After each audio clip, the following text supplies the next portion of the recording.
आज बनवली मस्त ऑयस्टर मशरूमची भाजी। ऑयस्टर किंवा ढिंगरी मशरूम बाजारात ताजे ताजे भेटले। एकदम फ्रेश आणि ताज्या मशरूमचा हा मसाला मशरूम एकदम एकच नंबर लागला। तुम्हालाही हे ताजे मशरूम पाहिजे असल्यास व्हॉट्सअप नंबरवर मेसेज करा। भाजी बनवण्यासाठी हे मशरूम मी एकदा पाण्याने स्वच्छ धुवून घेतले। त्यानंतर या मशरूमचे बघा हे अशा प्रकारे आपल्याला तुकडे करायचे आहे। हातानेच करायचे, चाकूचा काही वापर करण्याची गरज नाही। हातानेच एकदम छान मस्त तुटतात। उभे उभे काप केले, तुम्हाला पाहिजे तसे तुम्ही करू शकता। थोडे मोठे ठेवले म्हणजे मग भाजीत छान दिसतात, त्यासाठी मी असे उभे उभे काप करून घेतले। भाजी करण्याआधी मी मशरूम थोडेसे तेलात परतून घेतले।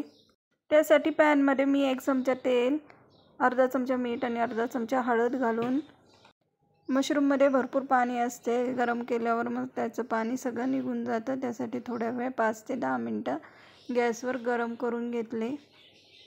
आता मशरूमसाठी मसाला तयार करताना मी 3 मोठे कांदे, 3 टोमॅटो, मुठभर कोथिंबीर, 2 लसणाच्या मोठ्या कांड्या सोलून घेतल्या आहे, 3 बेडगी मिरची, मोठा आल्याचा तुकडा आणि थोडी पुदिन्याचे पानं घेतले। काही खडा मसालाही घेतला आहे।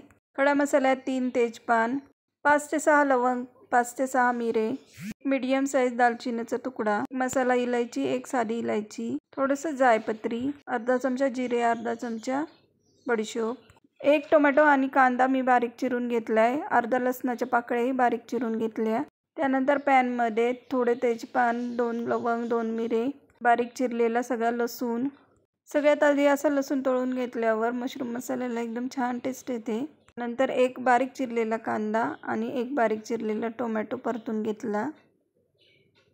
कांदा आणि टोमॅटो चांगला तळून होईपर्यंत इकडे आपण मसाला वाटून घेऊ। मध्ये उरलेला खडा मसाला, आलं, लसूण, कोथिंबीर, उरलेला टोमॅटो आणि कांदा हे सगळं मिक्सरमध्ये थोडं पाणी घालून बारीक वाटून घेतलं। मसाल्याची क्वांटिटी जास्त असल्यामुळे इथे काही सगळं एकत्र पुरलं नाही। त्यानंतर मी उरलेला कांदा आणि टोमॅटो बारीक करून घेतला। इकडे बघा तोपर्यंत कांदा छान परतला आहे। त्यानंतर टोमॅटो घालून 2 मिनटं शिजू द्या। टोमॅटो तेलात चांगला 2-3 मिनटं परतून घेतल्यानंतर मी बारीक केलेला सगळा मसाला यामध्ये घातला। आता या मसाल्याला चांगलं तेल सुटेपर्यंत आपल्याला परतून घ्यायचं आहे। 1 चमचा मीठ मी इथे परतताना मसाल्यामध्ये घातलेला आहे। मिठामुळे मसाल्याला पाणी सुटते आणि पटकन तळून होतो।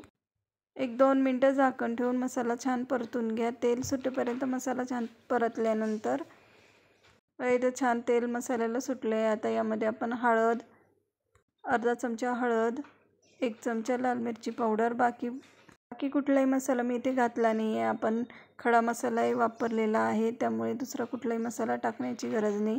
धने पावडरच्या ऐवजी कोथिंबीरही भरपूर वाटलेली आहे, त्यामुळे धना पावडरची इथे गरज पडत नाही। त्यानंतर मी इथे परतलेले मशरूम यात घालून घेतले आणि यात थोडं गरम पाणी घातले। 1 अर्धा ग्लास गरम पाणी मी इथे घातलेलं आहे। वरून थोडीशी कसुरी मेथी घाला। 4 ते 5 माणसांसाठी मशरूम मसाला तयार आहे।